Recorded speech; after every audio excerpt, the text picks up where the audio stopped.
रमेश दादा, अने राजेंना चेक नाक्याजवळ बघितल्याची बातमी कळली. काय?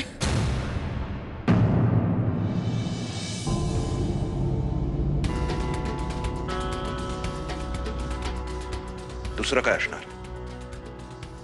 आपल्याला कळल्यावर लगेच मुंबईला निघायला हवं होतं. भीमा, गाडी काढ. दादासाहेब, एक मिनिट, आम्ही येतो आपल्या बरोबर. कुणी कुठेही जायचं नाही म्हणते मी.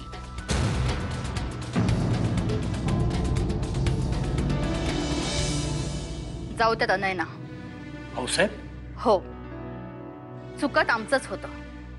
त्यांना असं दावणीला बांधून ठेवायला ते नवल्या गाईचा पाडा नाहीये म्हणते मी. सरनोबतांचं रक्त येते गरुडासारखं. पंखात बळ आल्यानंतर मनाला वाटेल तशा भराऱ्या घेणारच की हो.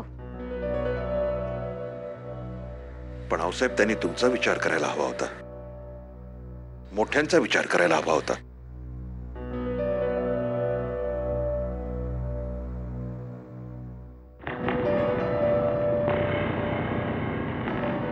आपण तरी कुठे केला होता त्यांच्या मर्जीचा विचार?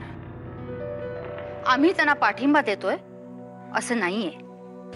आमचं म्हणणं इतकंच आहे की ते जर स्वतःचा मार्ग शोधायला बाहेर पडले तर त्यांना प्रयत्न करू देत म्हणते मी. त्यांच्या आयुष्याचा कुठलाही निर्णय घ्यायचा हक्क आता आपल्याला नाही. नाही असं नाहीये आऊसाहेब. तुम्ही आत्ताही त्यांच्या कानाला धरून त्यांना परत आणू शकता. सूर्यकांत, तुम्ही चिंता करू नका म्हणते मी. आम्ही त्यांच्यावर अजिबात नाराज नाही आहोत. वाऱ्या उजेडाला कसलं आलंय की हो बंधन.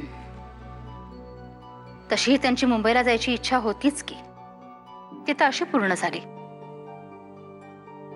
नाहीतर पूजेचा मानकरी म्हणून ती इच्छा आपल्यालाच पूर्ण करावी लागली असती. ती आता अशी पूर्ण झाली. तुम्ही फक्त एकच काम करा, मुंबईतल्या आपल्या माणसांना त्यांच्यावर लक्ष ठेवायला सांगा. त्यांना काहीही कमी पडता कामा नये. आमचं लेकरू आहे ते.